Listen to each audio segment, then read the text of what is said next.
Hi everybody, Olive here, and I am here to do my very first wrap-up in TBR. I am here to talk to you about what I read in January of 2015 and what I plan to read for February. The first book I read in January of 2015 was The Princess Bride by William Goldman. I had really been looking forward to reading this book. I saw the movie, like everybody else, a really long time ago, and it always has been a personal favorite. And I had heard from pretty much everybody that the book was even better than the movie. So I got the 25th anniversary edition from the library, which I will show over here. I can't say that I thought that the book was better than the movie, but I think that they were both great in their own ways, and they had the same charm. Rob Reiner, who was the director of the film, definitely did the book justice because all of the whimsy that is present in the book absolutely translates to the movie and is almost amplified by the movie. The casting was perfect. It's just a terrific representation of the book, and that can't be said for every movie that is based on a book. The second book I read was The Likeness by Tana French. Now, I originally bought The Secret Place, which is the most recent book in this Dublin Murder Squad series, when it came out at the end of summer, early fall. And then I found this book at a library book sale. So I immediately picked this one up, and I thought I would start a little bit earlier in the series. This is the second book in the series. I really like that these books can be read out of order. Each individual book is its own case that the Dublin Murder Squad tries to solve. This book centers around Detective Cassie Maddox, who bears a uncanny likeness to a young girl who was murdered. The girl who was murdered had been using a former undercover identity of Detective Cassie Maddox. So she is asked to step back into her undercover past as this persona and try to figure out what happened to this girl. I have heard some fellow booktubers and some Goodreads reviewers talk about how hard it was to believe that Detective Cassie Maddox and this murdered girl would bear such a striking similarity, that she would be able to go undercover as her for so long and blend in as well as she did. But for me, I was really able to suspend disbelief and just get into it. I have also heard this book be compared to The Secret History, in that the group of friends that this murdered girl, Lexi Madison, lives with is very similar to the cast of characters from Donna Tartt's The Secret History. However, I won't go into my feelings on The Secret History. That is best saved for another video, but I personally think this book did it better. I absolutely adored this book. I gave it 5 stars. Its atmosphere was extremely gothic, which is totally right up my alley. The story was compelling, the writing was great. I'm not a big mystery thriller reader, but this one captured my interest from the very start. I am really looking forward to reading the rest in the series. I'm already looking into picking those up to add them in my collection because I know all of them I'm going to want to reread. Say hi, Thea. Interrupting your videos all day long. She hates to be held, but she gets over it. My audiobook pick for the month of January was The Winter People by Jennifer McMahon. I was really interested in challenging myself in January and reading something out of the horror genre. I am not a big horror reader. I have a very low tolerance for being scared, but I wanted something a little spooky, and something that you will learn very quickly about me is that I love to read seasonally. I like to read books that take place in the same season I am. It just helps me get into them more. I wanted a horror book that took place in the wintertime, and I absolutely found it with The Winter People. Listening to this book on audiobook really enhanced the entire experience, because part of this book consists of diary entries from a woman named Sarah who lived in the past, and then we get the points of view of the characters living in the present day, and then we get to see in what ways their stories intertwine. There are 2 different voice actors for this audiobook. One who takes care of everything happening in the present day, and the other one who covers the reading of the diary entries. Having those different voice actors really drove home that you were listening to 2 different narratives. It was spooky, it was atmospheric, It made you feel the cold of winter in your bones. I wasn't too scared, just kind of a little unsettled, but it was absolutely fantastic. The fourth and final book I read in January is called Wild Alone by Krasi Zorkova. I talked about this one a little bit in my book haul, but I reserved some of the things I wanted to say to specifically talk about in this video. This book takes place at Princeton University in New Jersey. Our main character, Thea Slavin, is Bulgarian, so is Krasi Zorkova, so obviously she knows what she's talking about there.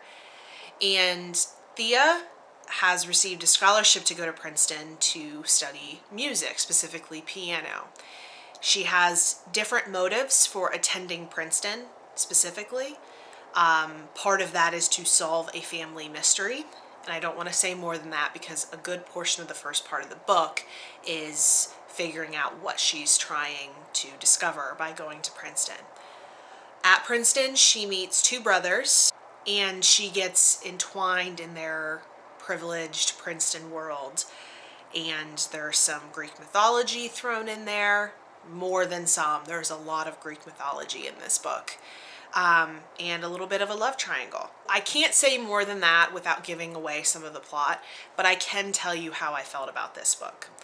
I really liked the writing. I loved the parts about mythology. I thought at times Thea, our main character's voice, was funny and witty and sharp. However, those good parts were overshadowed by the bad for me. And I would characterize the bad as being too much like Twilight, in that you see a lot of lack of personality coming from the main character when the men are around. Everything that the main character wants seems to be overshadowed by what the men in her life want. And I personally don't get the appeal of a domineering male who just wants to tell the main character what she will and will not do, and essentially asserting his control and dominance over her. I don't think that's what a good relationship is about, and I really don't like that young people are being shown a relationship like that.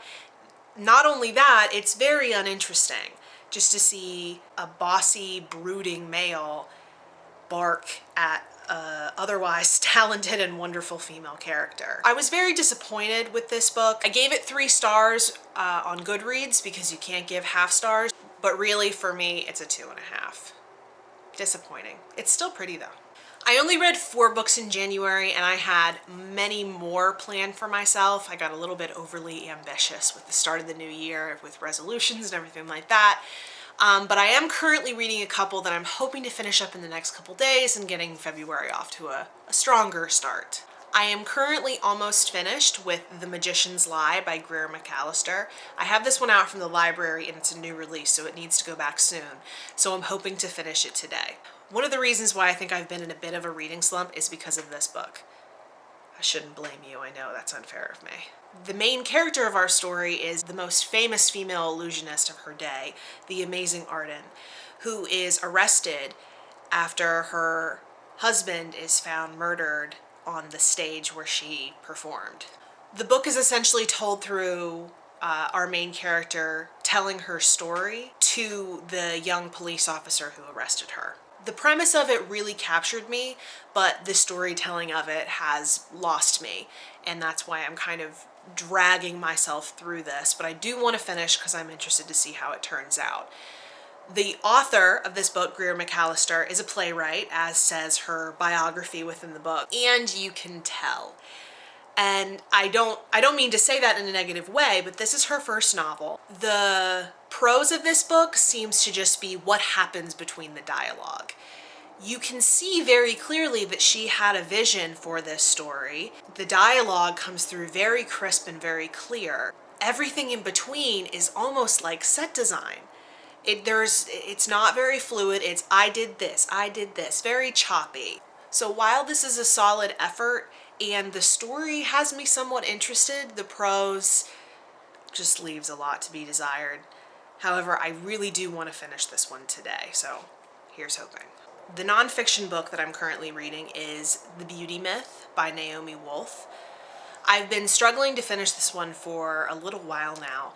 Not because it's a bad book, but because the subject matter is making me so frustrated and angry. There's only so much of it I can digest at one time because it is so unjust and makes me realize so much about what about present day life is totally sexist and unfair to women, and how little I individually feel like I can do about it, and how under society's thumb I feel sometimes with all this just inherent sexism.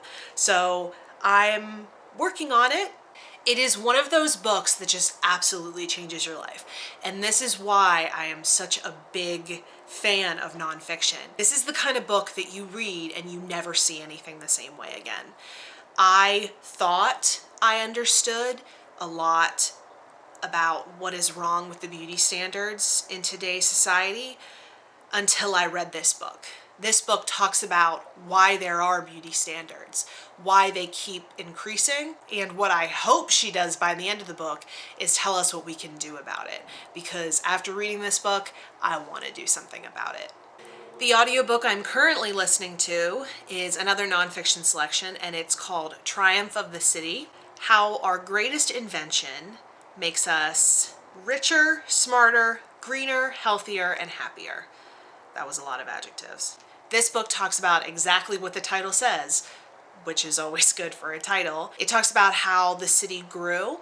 It talks about what about the city encourages growth in every sense of the word. And it also talks a lot about the history of certain big cities. It talks about why the good cities are succeeding, why the bad cities are failing.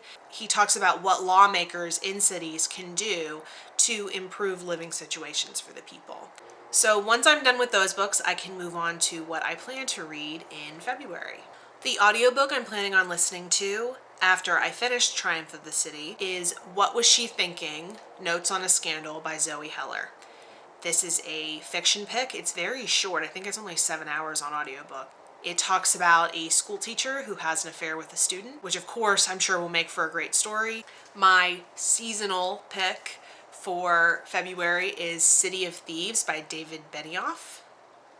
I should probably look up these names first. This book is very short, and if you haven't heard of it, it takes place during the siege of Leningrad. I've heard it's very depressing, but when better to read a depressing book than when you're in the throes of winter. A nonfiction pick for me for this month will be Getting Things Done by David Allen.